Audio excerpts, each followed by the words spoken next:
La semana pasada iniciamos un tema, la tercera lección de esta serie, pero la semana pasada tomamos la primera parte de esta lección. Esta es la segunda parte de esta lección, tratando del tema de la serie de la tentación. Dijimos un tema que no se habla mucho, pero que es vital para que todo cristiano sepa, conozca. La tentación es un arma que el enemigo ha usado muy sutilmente para destruir grandes ministerios, para destruir vidas de hombres prominentes y para destruir iglesias. Nosotros no podemos descuidar, no podemos darnos el lujo de no escuchar la palabra que Dios tiene para nosotros, porque la tentación es terrible. Y la pregunta que nos hacíamos la semana pasada era, ¿por qué debemos tomar tan en serio la tentación? Y hablamos de dos cosas importantes. Primero, debemos tomar tan en serio la tentación porque nosotros no tenemos poder ni fuerza para resistir la tentación. Así de terrible es la tentación. Y también por el poder mismo de la tentación. Por eso es muy importante que nosotros tomemos tan en serio la tentación. La tentación tiene poder para entenebrecer la mente, para oscurecerla, para opacarla. Puede dominar la imaginación y las emociones. Puede usar los deseos y las emociones para entorpecer la mente e impedir que la persona piense con claridad. También tiene el poder para provocar los deseos malos del corazón, de manera que puedan controlar la mente. Hoy vamos a agregar otros dos puntos a este tema tan interesante en esta segunda parte de esa lección, y es el poder de la tentación en una comunidad y el poder de la tentación personal. El poder de la tentación en una comunidad, vamos a mirar en el libro de Apocalipsis capítulo 3. Ya en una serie pasada hablamos de la iglesia modelo, cuando analizamos la vida de esta iglesia. Versículo 10.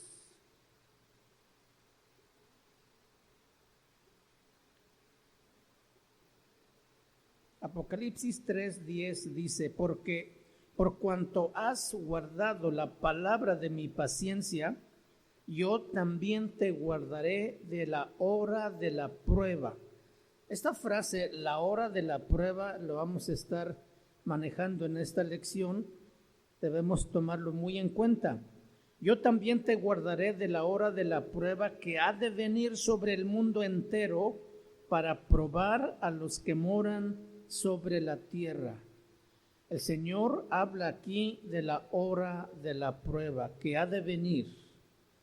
Esta hora de la prueba vino para probar a los descuidados creyentes, profesantes, o sea, cristianos de nombre, como muchos también los hay ahora. Esto fue en aquel tiempo, y vino esa tentación o la hora de la prueba para probarlos. Vamos a pensar acerca de tres aspectos de esta clase de prueba. Esta clase, en primer lugar, esta clase de prueba es un juicio de Dios en el cual Dios tiene dos propósitos importantes. El primero es para castigar al mundo que ha menospreciado el Evangelio de Jesucristo.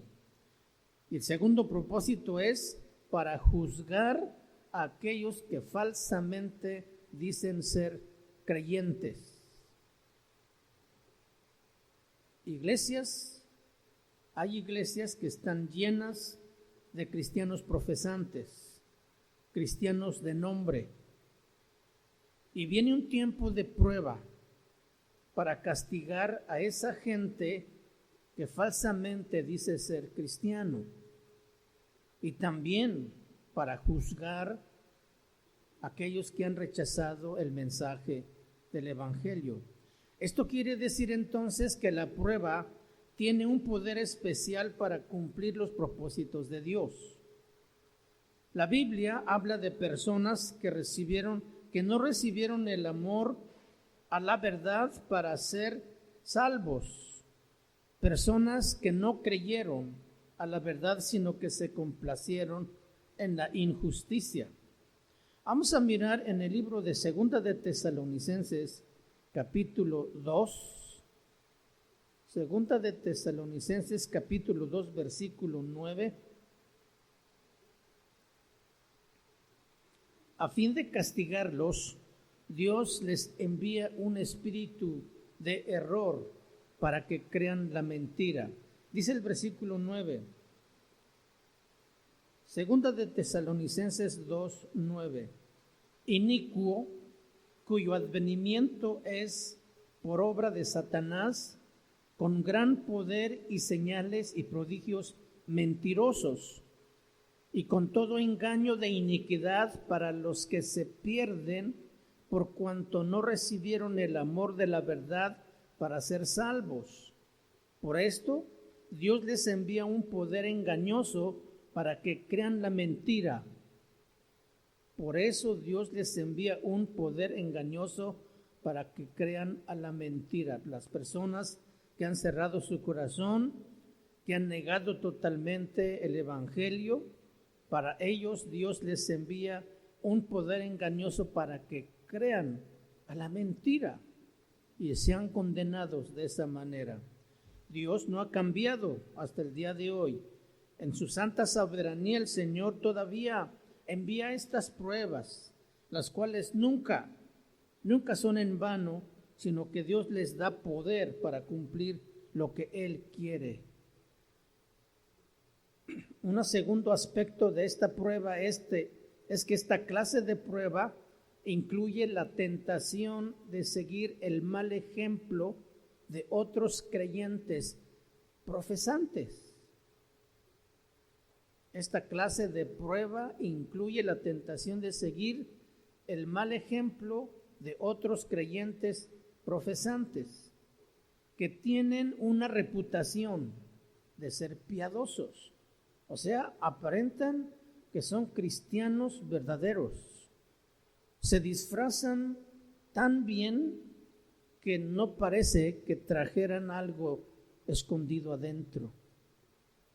Y por eso es bien difícil, porque hablan en un lenguaje espiritual, porque también conocen mucha Biblia. Y entonces cuando ellos empiezan a torcer la verdad, como son piadosos y como son gente espiritual aparentemente, pues la gente empieza a hacerles caso.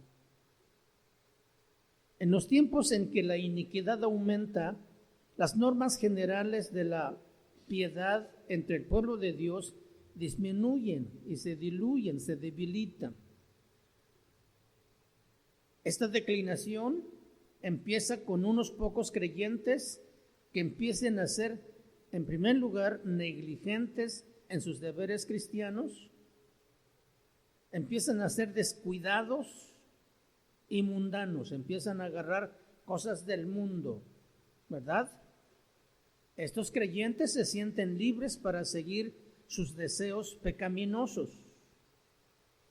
Quizás al principio otros creyentes de la congregación les condenarán y les redarguirán para que cambien, pero después de un tiempo se van a ir conformando a su mal ejemplo. Muy pronto los verdaderamente piadosos serán la minoría y los otros serán la mayoría. Debemos nosotros, por lo tanto, tomar muy en serio el siguiente principio que nos dice el apóstol Pablo en 1 de Corintios 5:6. Un poco de levadura leuda toda la masa. Un poco de levadura leuda toda la masa. Una pregunta muy importante: ¿qué se necesita para cambiar completamente el ambiente moral de una iglesia? ¿Qué se necesita para cambiar completamente el ambiente moral de una iglesia? Solo se necesita que unos cuantos creyentes con una buena reputación continúen en su declinación espiritual, en su enfriamiento, y que la justifiquen ante los demás. Pronto una multitud seguirá su mal ejemplo y es más fácil seguir a los muchos para hacer el mal.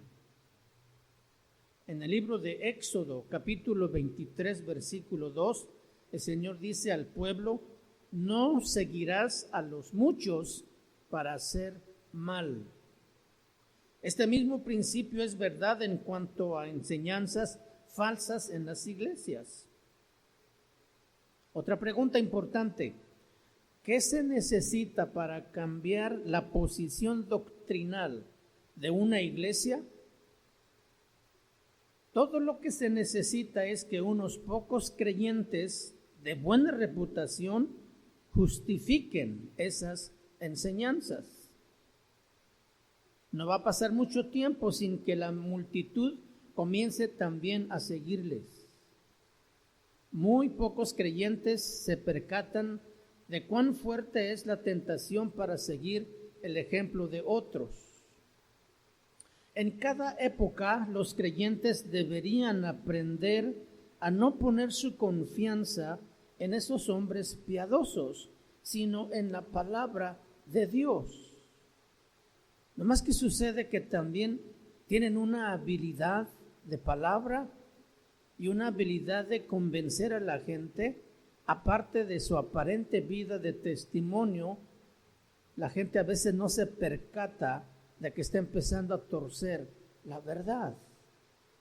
Y entonces cuando se dan cuenta, ya están más inclinados o ya empiezan a aceptar la desviación que ya han estado yendo a lo mejor también por un buen tiempo.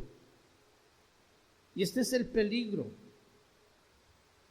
Si nosotros somos humildes, vamos a considerar seriamente las opiniones y las prácticas de aquellos que tienen una reputación de ser piadosos. Sin embargo, si sus opiniones y si sus prácticas son contrarias a la palabra de Dios, entonces no debemos seguir su ejemplo. ¿Estamos bien hasta aquí? Muy bien.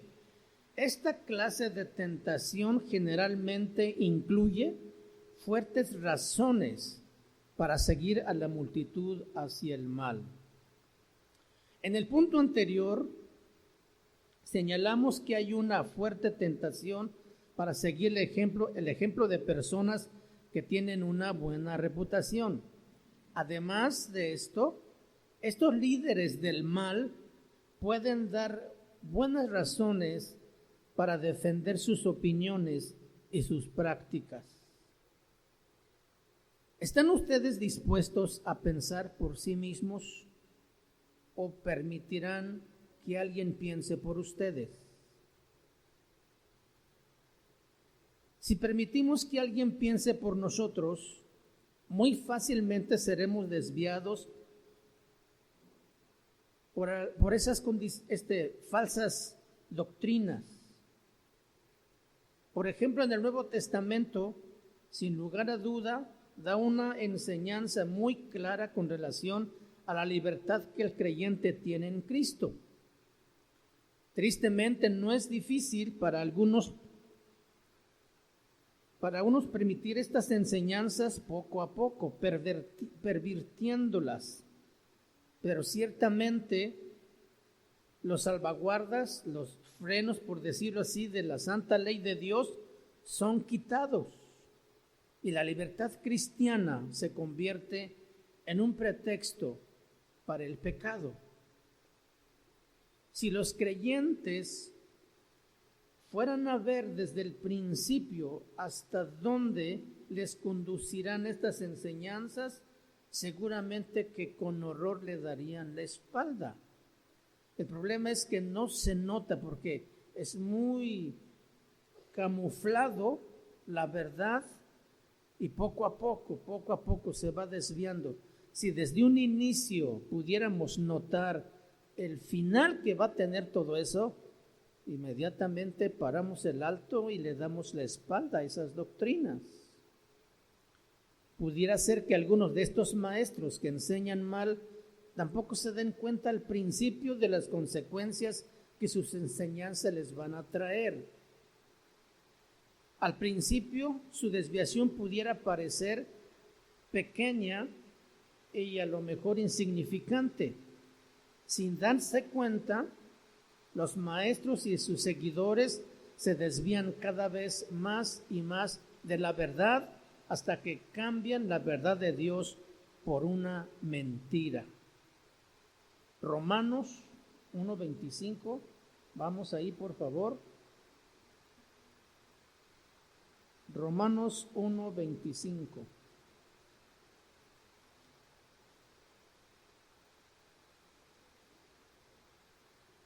Ya que cambiaron la verdad de Dios por la mentira, honrando y dando culto a las criaturas antes que al Creador, el cual es bendito por los siglos. Amén.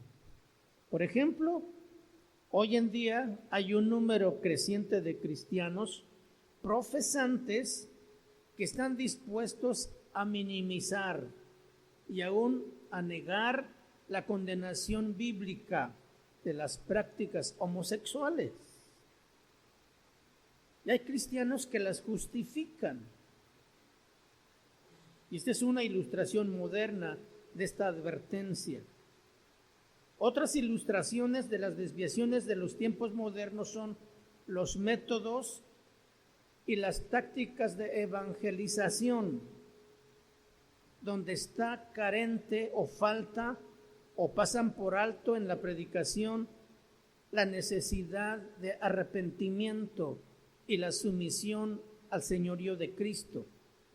Y entonces hacen un método muy fácil y muy ligero, diciéndole: Dios te ama mucho y tiene un plan maravilloso para ti.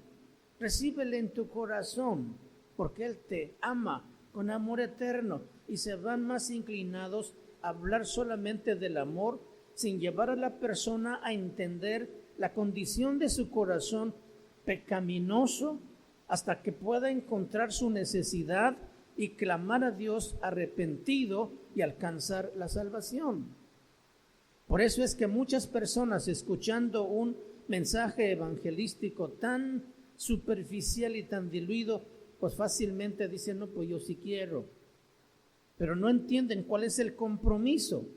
Al día siguiente esta persona, o a los 8 días, esta persona encuentra que su vida no ha cambiado y se siente defraudado porque dice: me engañaron, me dijeron que ahora soy hijo de Dios y que ahora ya no voy a pecar, y sucede que está cayendo otra vez en el mismo pecado. ¿Por qué? Porque no ha habido un arrepentimiento sincero, porque no ha habido un cambio total de camino. Por eso la persona pues no cambia, y entonces se da una falsa esperanza a la gente, con las consecuencias tristes de que no ha pasado nada allí. Este es un error que la iglesia de hoy está tomando, presentando un evangelio fácil cuando el evangelio es hiriente, cuando el evangelio es cortante, cuando el evangelio separa, divide. Presentar un evangelio suave no provoca ningún cambio en la vida de las personas. Necesitamos llevar a la gente a entender su condición de pecado, de enemigo de Dios, de un desertor del reino de Dios, para que entienda su necesidad y clame a Dios por salvación. La falta de una enseñanza clara sobre las evidencias de la regeneración, que también deben ser notorias a partir de ese nuevo nacimiento, según las normas bíblicas, para ese proceso de santificación que de allí comienza hasta que Cristo venga por nosotros o nos llame a su presencia, donde constantemente estamos haciendo morir a la carne, a las pasiones, a los deseos de la carne. Entonces, así es como una comunidad se desvía tras la verdad. Cuando un pequeño grupo de hombres piadosos profesantes empiezan a torcer las escrituras y los demás les empiezan a creer porque pues son los hermanos fieles, son los hermanos que aparentan una conducta y un testimonio intachable, pero que están empezando a torcer la verdad. Entonces hay que orar a Dios mucho para que no caigamos en ese tipo de tentación de creer la mentira, porque entonces cuando la persona se obstina en esa verdad desviada, Dios mismo envía un espíritu de error para que crean la mentira. Fíjense hasta dónde es peligroso y riesgoso caer en ese tipo de tentación. Ahora, también el poder de la tentación es personal. ¿Sí entendemos esto? Nosotros tenemos en nuestra vida, en nuestro ser, una lucha interna. El Espíritu de Dios que mora en nosotros siempre nos va a empujar, nos va a animar a buscar las cosas de arriba. Pero ese hombre interior que vive en nosotros nos va a empujar hacia las cosas malas del pecado, hacia las cosas del mundo. Y ese se llama, eso que tenemos adentro son los apetitos carnales, los deseos pecaminosos. Entonces, ya hemos tratado una parte con el poder de la tentación para afectar a la persona, al individuo. ¿Se acuerdan cuando hablamos de precisamente el poder, la tentación tiene el poder de entenebrecer la mente del hombre, para entorpecerlo, para nublarlo?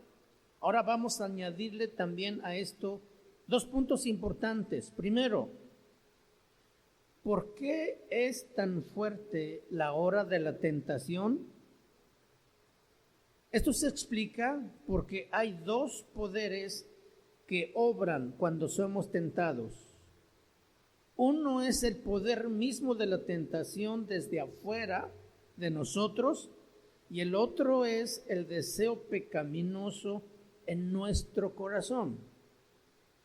Uno es el poder de la tentación que obra desde afuera y que lo maneja Satanás, y el otro es el deseo pecaminoso de nuestro corazón, precisamente por esa naturaleza caída que heredamos de Adán.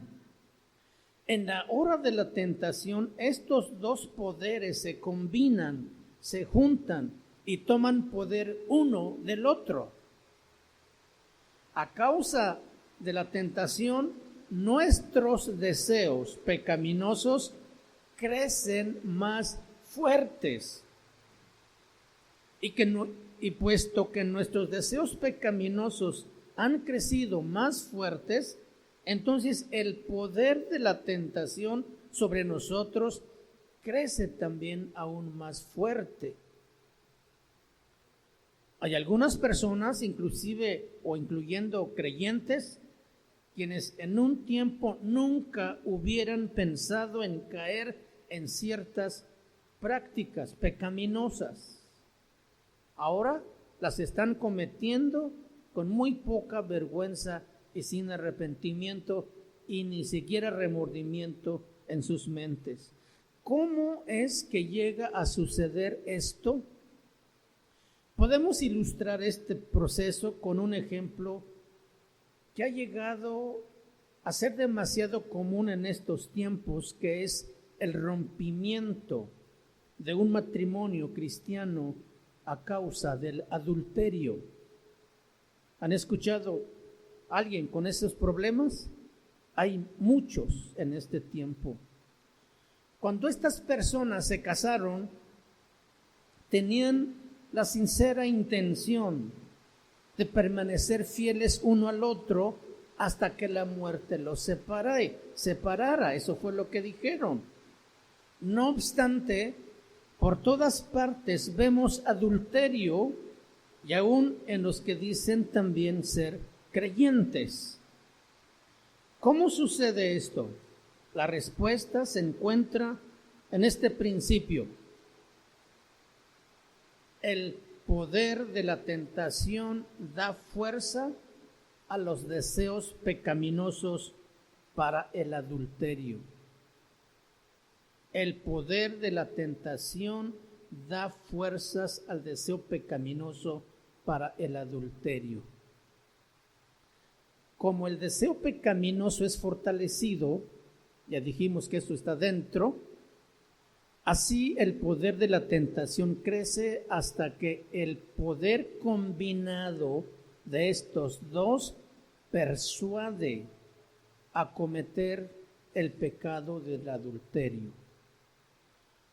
Entendemos que este no es un evento que ocurre repentinamente. Hubo un proceso que tuvo lugar y que tal vez ahí se quedó. Y puede ser que haya quedado ahí por años. Recordemos al rey David en el caso de Nabal y su esposa Abigail.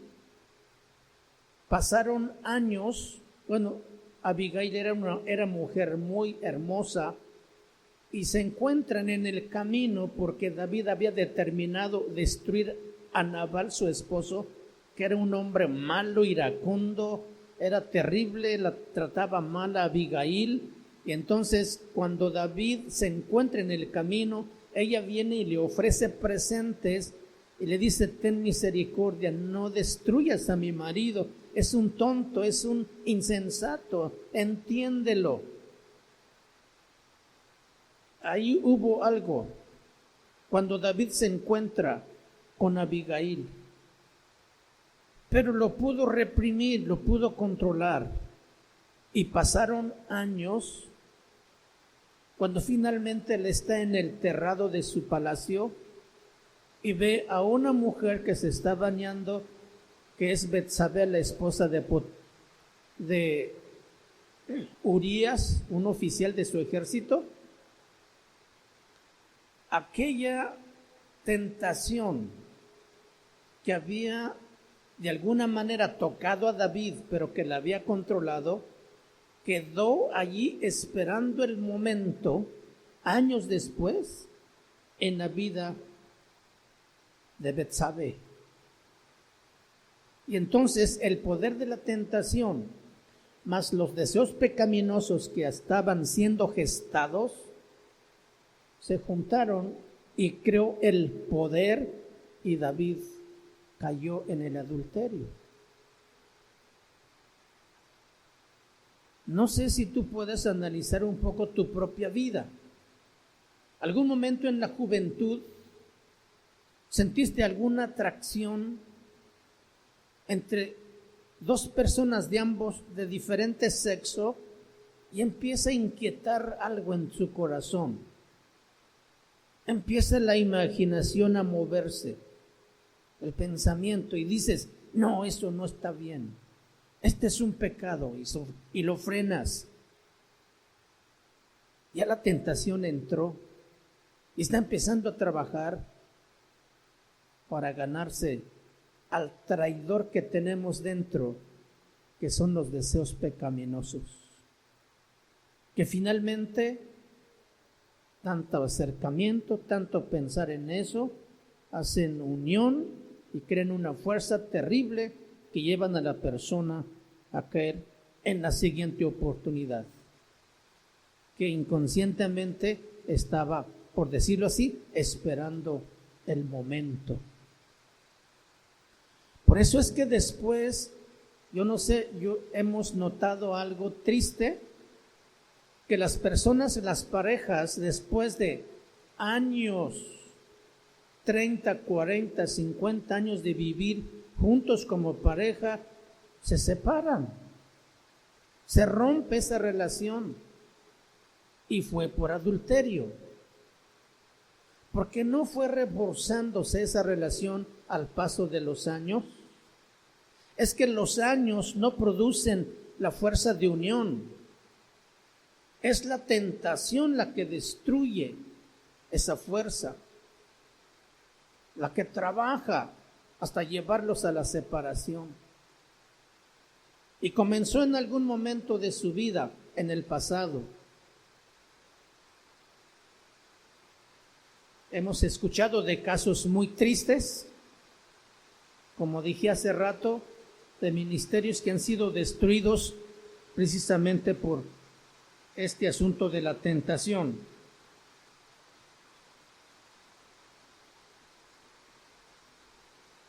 La primera tentación, como yo decía hace ratito, encuentra una reacción, pero el alma lo resiste en parte.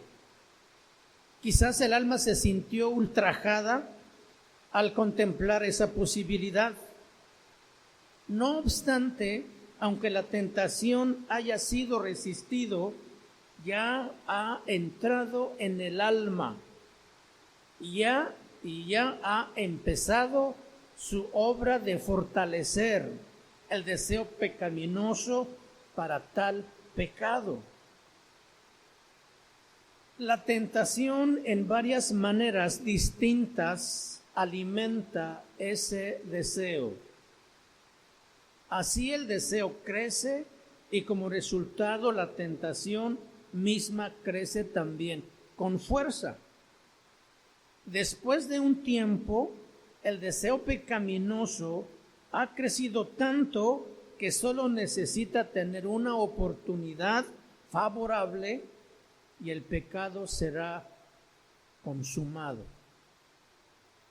Hay una sola manera de resistir la tentación y esta es tratando directamente con los deseos pecaminosos de la tentación en nuestro corazón. Esa es la única manera. Tan pronto como seamos conscientes del deseo pecaminoso, no importa si sea la ambición, si sea el orgullo, si sea la mundanalidad, la infidelidad o la impureza, lo que sea, debemos esforzarnos para matar estos deseos. Y la alternativa es esta: debo matar al deseo pecaminoso o terminará matándome a mí ese deseo. No debo ignorar su poder. Debo poner mucha atención y esforzarme lo más que yo pueda para matar ese deseo pecaminoso. De otra manera, ese deseo va a destruirme si yo no lo mato. También debemos considerar que la tentación afecta la totalidad de nuestra alma y no solo el deseo pecaminoso que es despertado. Podemos ilustrar este punto regresando al ejemplo anterior. Cuando la primera tentación para ser infiel viene al creyente, tu razón te va a decir que esta tentación debe ser resistida. Sin embargo, cuando la tentación ha hecho su entrada en el alma, va a empezar a obrar sobre tu razonamiento. La razón debe ser gobernada por la conciencia y oponerse a la tentación. No obstante, llega a ser gobernada por el deseo y comienza a favorecer la tentación. Mientras que el deseo pecaminoso se fortalezca en una manera o en otra, finalmente va a arrastrar el alma también. Otra vez vamos a notar un proceso que está sucediendo. Número 1, al principio la razón dirigida por la voz de la conciencia se opone a la tentación.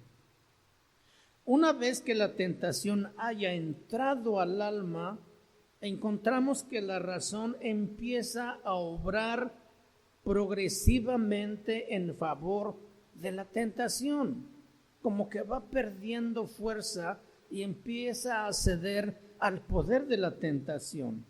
Y muy pronto, la razón que anteriormente no podía ni contemplar al pecado, lento pero ciertamente comenzará a contemplar el placer que este pecado pudiera ofrecerle. Paso a paso, la razón es usada para acabar con el temor y la aversión al pecado. Y al final, la razón animará y justificará el mismo pecado que antes ni siquiera podía contemplar. Así es entonces como el alma es afectado en su totalidad. Es espantoso considerar el poder de la tentación para pervertir el uso de la razón para sus propios fines pecaminosos.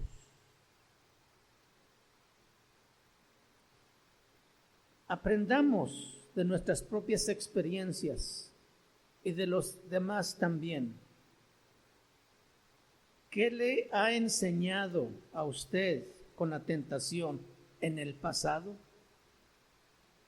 ¿No le enseña que la tentación ha contaminado su conciencia?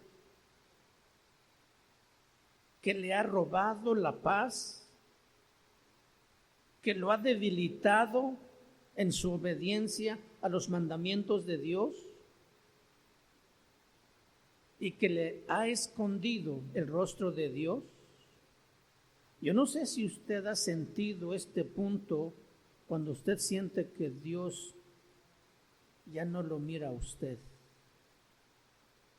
Y usted siente el abandono cruel, porque debe ser terrible, sumamente terrible, cuando tú ya no sientes el favor de Dios sobre tu vida.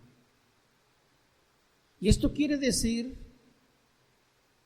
que esta mente que quedó entenebrecido por la tentación y que ha cometido pecado, ha hecho ocultar el rostro de Dios de nosotros.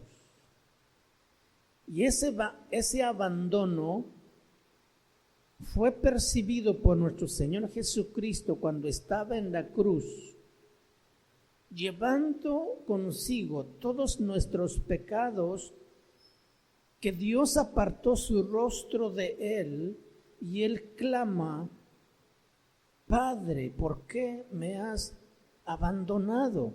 Ese es el abandono que Cristo sintió cuando estaba cargando con todos los pecados de la humanidad.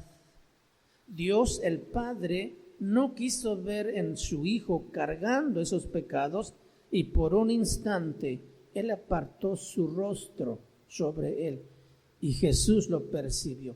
Eso es lo que nosotros sería mucho mejor no llegar a ese punto. Porque cuando el rostro de Dios se aparte de nosotros, quedamos totalmente propensos a la fuerza del mal, a los espíritus engañadores, a los espíritus de error y totalmente perdidos. Por eso es que debemos considerar tan en serio el poder de la tentación, porque puede ocasionarnos nuestra propia destrucción y más que nada el deshonor que le damos a Dios y a su palabra. Esto debe espantarnos, esto debe preocuparnos, para que no fácilmente cedamos, sino que luchemos, peleemos las batallas. Todo mundo tiene tentaciones, todos luchamos con tentaciones y también todos podemos caer en esas tentaciones, pero no debemos quedarnos allí, debemos levantarnos. Hay oportunidad en Dios, pero no persistamos. Levantémonos y apartémonos entonces del pecado y de las fuentes de esa tentación. A lo mejor de las amistades, de las pláticas, de las páginas tan a la mano de todo mundo, las de internet, que propician la tentación.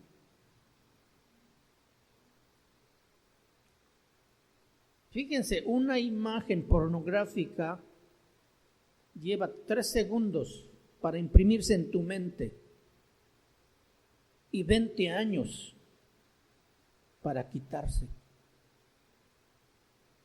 Imagínate el que está una y otra vez, día tras día, cayendo en eso. Por eso es que están tan atrapados, son esclavos. Y con todo este poder de tentación que estamos analizando, entendemos entonces la condición de esas personas. Algunos luchan desesperadamente por zafarse y acuden a innumerables cosas o medios, y en su desesperación, si no encuentran, terminan por quitarse la vida. No le encuentran sentido a vivir. Entonces ellos necesitan escuchar el Evangelio en primer lugar, y si es cristiano necesita arrepentirse y volverse a Dios, porque no hay de otra manera pueda ser librado.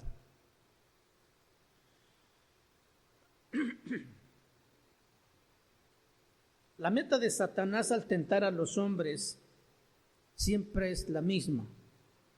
En cada tentación su meta principal y final es deshonrar a Dios y arruinar el alma del hombre. Satanás no pudo destruir al Hijo de Dios cuando lo crucificaron en la cruz y lo sepultaron, porque Él se levantó victorioso. Y a partir de entonces, Él está viniendo contra la máxima creación de Dios, que es el hombre. Y nosotros somos el blanco preferido del enemigo, porque nos quiere destruir, porque tiene un odio contra el Padre y contra el Hijo de Dios, que quiere destruir la obra maravillosa que Él hizo en nosotros. Entendamos entonces que es una lucha muy seria, que es una guerra espiritual terrible. Nosotros tenemos la gran oportunidad, una vez que hemos conocido al Salvador y una vez que conocemos su poder, refugiarnos continuamente en Él y en su palabra. Esto es lo que nos va a librar y nos va a ayudar a matar esos deseos pecaminosos que están en nuestro interior. Podría decir alguno, hermano, esto es muy exagerado. Yo creo que sí, pero es la verdad. Podría decir alguien, ¿es necesario tanto esfuerzo? Sí, no hay vuelta de hoja. Hemos dado muchas razones del por qué los creyentes deberíamos esforzarnos para evitar la tentación. Debería estar muy claro que todo es nuestro deber como cristianos. Y aún así, no obstante, algunas personas todavía levantarán objeciones, las cuales pudieran debilitar nuestra determinación para resistir la tentación. Y quiero hablar de 3 objeciones que se pudieran presentar. La primera es, se nos manda a tener por sumo gozo cuando caigamos en diversas pruebas. Santiago 1:2, usted puede acordarse. Entonces, ¿por qué deberíamos hacer un esfuerzo para evitar la tentación? Hay 2 respuestas. Santiago no está sugiriendo que nos gocemos de la tentación misma en las cuales llegamos a caer. Tampoco Santiago está sugiriendo que haya algo malo en esforzarnos para evitar la tentación. Lo que Santiago está diciendo es que hay ocasiones en la providencia de Dios cuando tenemos que enfrentarnos con la tentación. En estas ocasiones debemos regocijarnos no por la tentación misma, sino en el propósito que tiene Dios en permitir esa tentación en nosotros.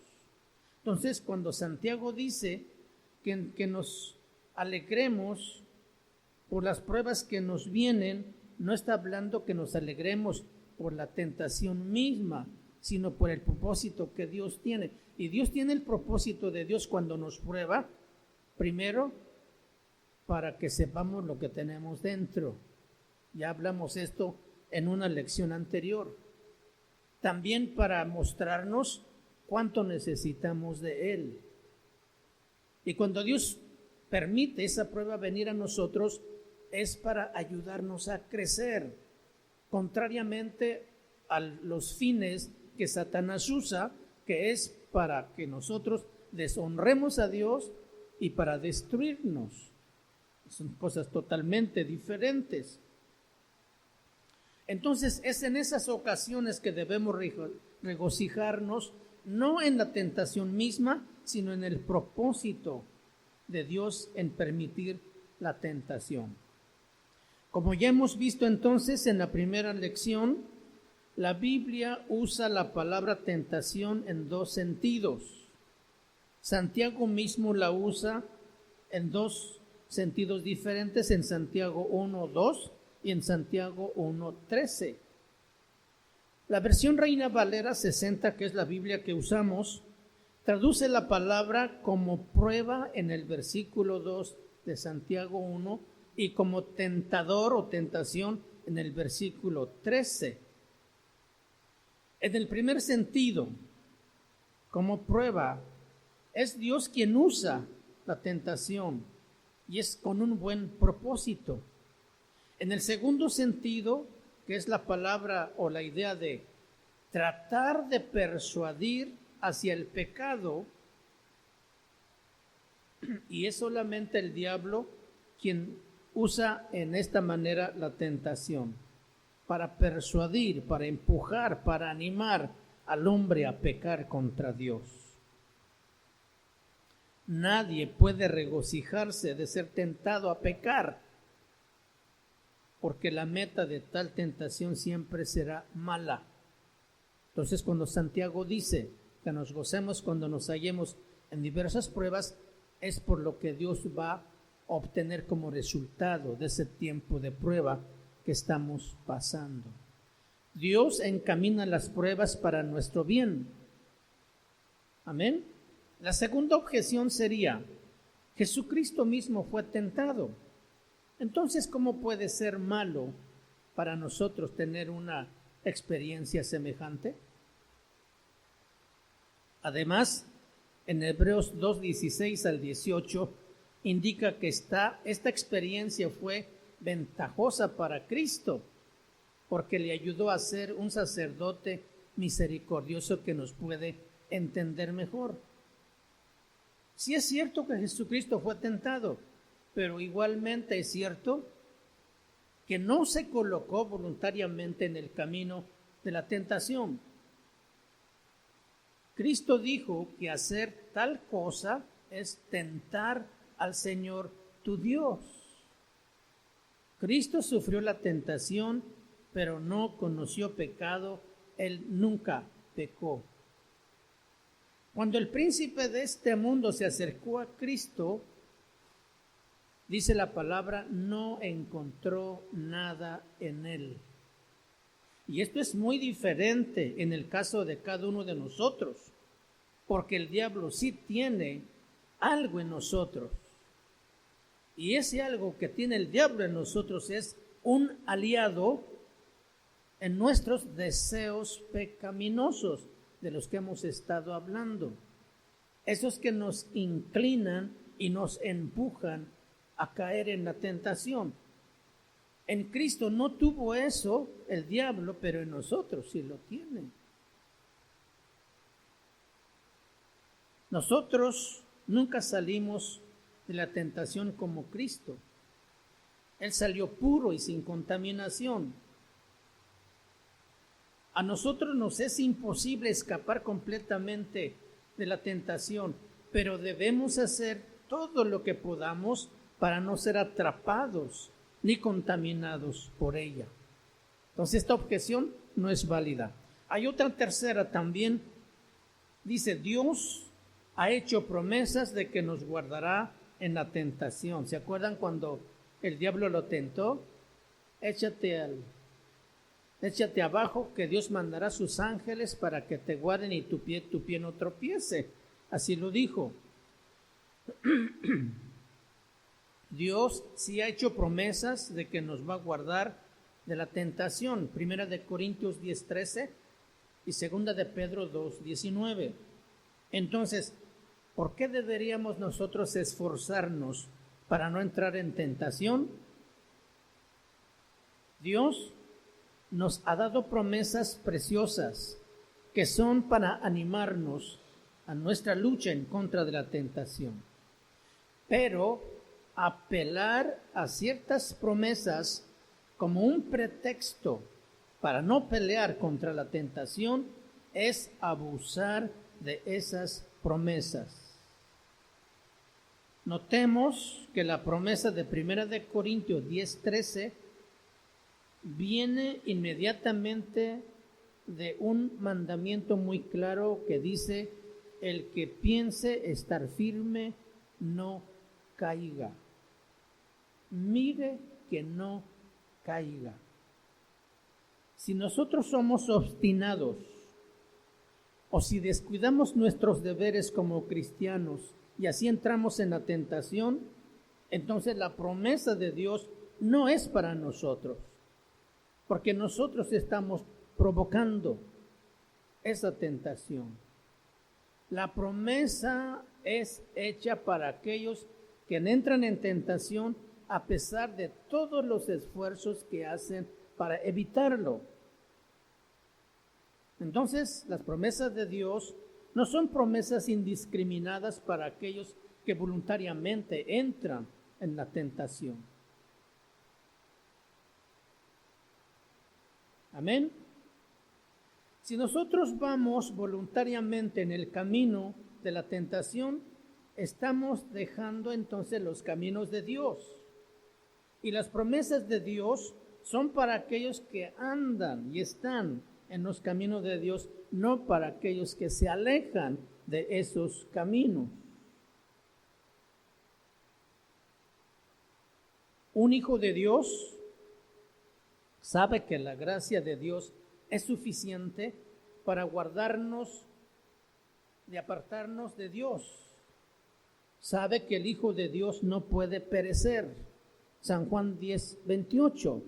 Él dice que nosotros estamos en el hueco de su mano y nadie nos podrá arrebatar de allí. Este conocimiento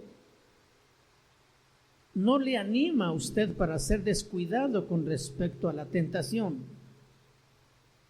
Un creyente temblará ante el deshonor a Dios, el escándalo del Evangelio y las tinieblas espirituales que van a llenar su alma si fuera a caer en el pecado. En contraste, cualquiera que evita la tentación simplemente motivada por las ganas de ser librados del infierno, está en más peligro de ir al infierno de lo que se imagina. ¿Por qué? Porque solamente está mirando el infierno, no está mirando el corazón. Entrar en tentación simplemente porque usted considera que no le condenará, porque usted está seguro en las manos de Dios, es igual que perseverar en el pecado para que la gracia abunde. Cuando Pablo pregunta eso, él mismo contesta y dice, en ninguna manera podemos perseverar en el pecado para que la gracia abunde. Imagínese usted un dueño de un barco que acaba de comprar una mercancía costosísima, muy preciosa y valioso. ¿Sería este hombre un tonto si voluntariamente permitiera que ese barco chocara contra las rocas y se despedazara pensando simplemente que él puede nadar para salvar su vida? Como creyentes, hermanos, tenemos bendiciones más grandes que cualquier otra cosa. Tenemos consuelo de Dios, tenemos la paz de Dios, tenemos el gozo de su presencia. Podemos llevar gloria a Dios y honor al Evangelio de Jesucristo. Sería una locura de nuestra parte y la más grande para nosotros arriesgar la pérdida de todo esto simplemente por creer que nuestra alma al final va a ser salva. ¿No te parece?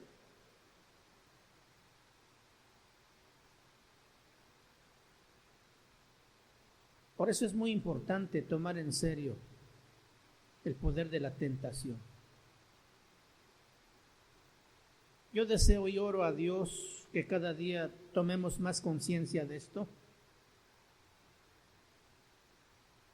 y que nos sumerjamos en la palabra de Dios. No hay otra roca más firme donde podemos edificar nuestra casa que la palabra de Dios. No son nuestros conceptos ni nuestras ideas, no son tampoco nuestras fuerzas o capacidades intelectuales, sino es su palabra. La palabra hay que meterla en la mente y en el corazón. El canto que cantábamos hace rato, en mi pensamiento estás tú. Tú eres mi refugio, Señor.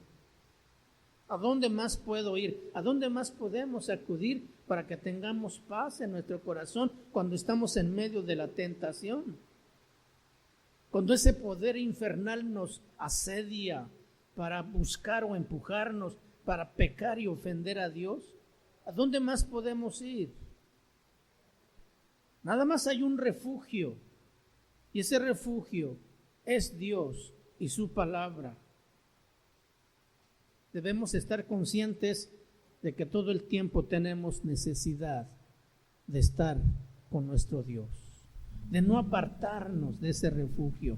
Es el único refugio seguro donde podemos salir victoriosos. Es posible que alguno haya caído en pecado esta semana. Yo le animo a que se levante. Yo le animo que se aferre a Dios y a su palabra. Yo le animo que crea lo que Dios dice. No cree en su propia fuerza. Ya vimos nosotros que nosotros no tenemos ninguna fuerza ni capacidad para salvarnos. Y solamente Dios puede librarnos. Pónganse de pie, por favor, y escuchemos este canto.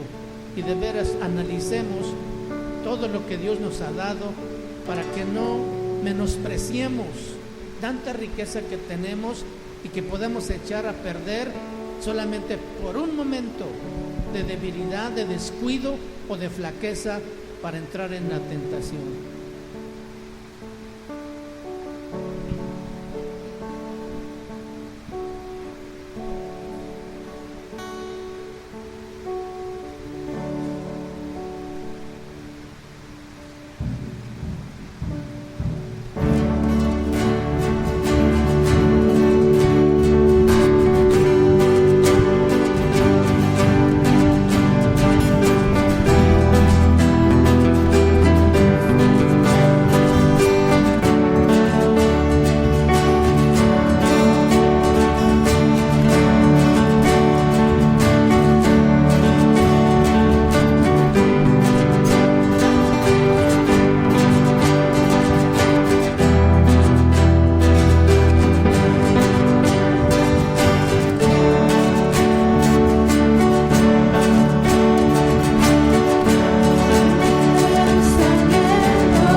ese refugio, Señor, cuando sentimos que no podemos hacerlo solos, porque te necesitamos, Señor. Necesitamos tu fortaleza, Señor, para seguir adelante en tu camino.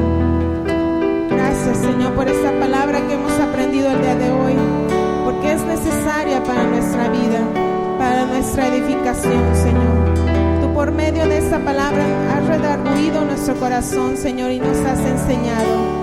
Ayúdanos a atesorarla, Señor. Ayúdanos a practicar tu palabra en cada momento, Señor, de nuestra vida. En el nombre de Cristo Jesús. Amén. Nos estamos despedidos, hermanos.